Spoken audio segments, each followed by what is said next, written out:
This is Ben Jealous, the president of People for the American Way and the People for the American Way Foundation. He's a visiting scholar at the Annenberg School at Penn, former president of the NAACP, former candidate for governor of Maryland, with our old buddy Susie Turnbull as his running mate. PFAW is the website, and at Ben Jealous, spelled just like it sounds, is his Twitter handle. The People for the American Way is at People4. Ben, welcome back to the program. If we could just very briefly talk about how this morning on Fox News and just down the road from Mar-a-Lago, I think he was hoping that Trump was going to show up.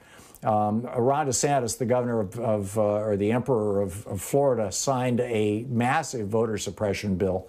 And this is metastasizing across the United States. This has, in my opinion, become an emergency. What do we do about this? How do we handle this fact that the Republican Party institutionally and on a state-by-state basis has become, as weirdly enough, Liz Cheney is calling them out, an what the founders would have called Republican Party, small r, a republic, what today we would call an anti-democratic party, small d, whichever word you want to use, you know, a party opposed to just the fundamental idea of representative government and the people, you know, a government that derives its just powers from the consent of the governed. What do we do? This is only possible because the Jim Crow filibuster is still in place. We've got to get rid of the filibuster so we can pass H.R. 1 and H.R. 4, the For the People Act and the Voting Rights Restoration Act through the Senate. When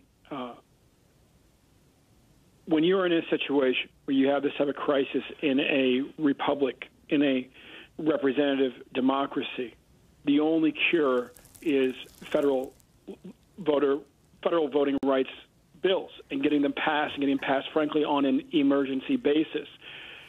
The filibuster really was created in a mistake of governing in the early 19th century. It then became what the supporters of Jim Crow used to maintain segregation for as long as possible in the United States.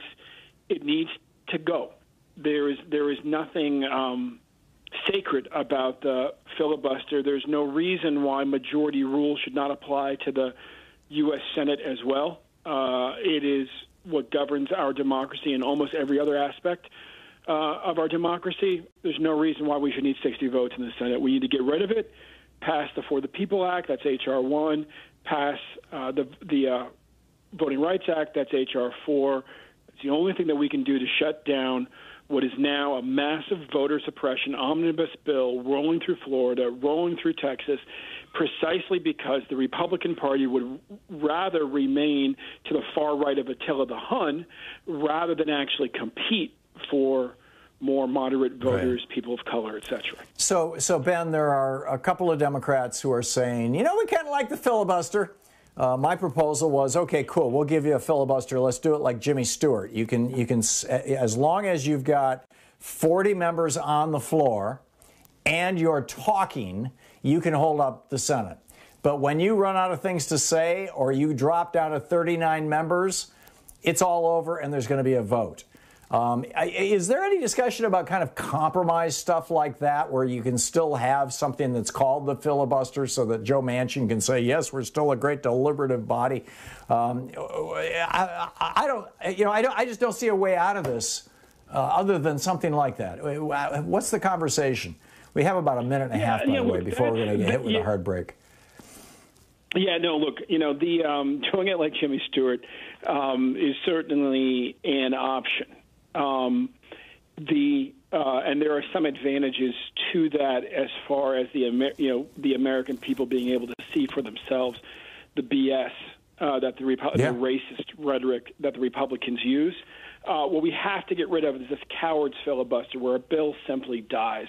You might recall, if 60% do not say that they'll support it in the U.S. Senate. You might recall that 400 bills died that way during the last recession. The American people as a whole would be a lot wealthier right now if many of those had passed.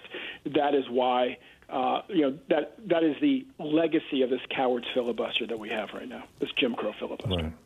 Right. So any suggestions on how to apply any kind of pressure to Manchin and Sinema? We have 30 seconds. Yeah, we have to turn up the pressure on Biden and Schumer. The reality is that Manchin and because they can dangle really carrots and sticks.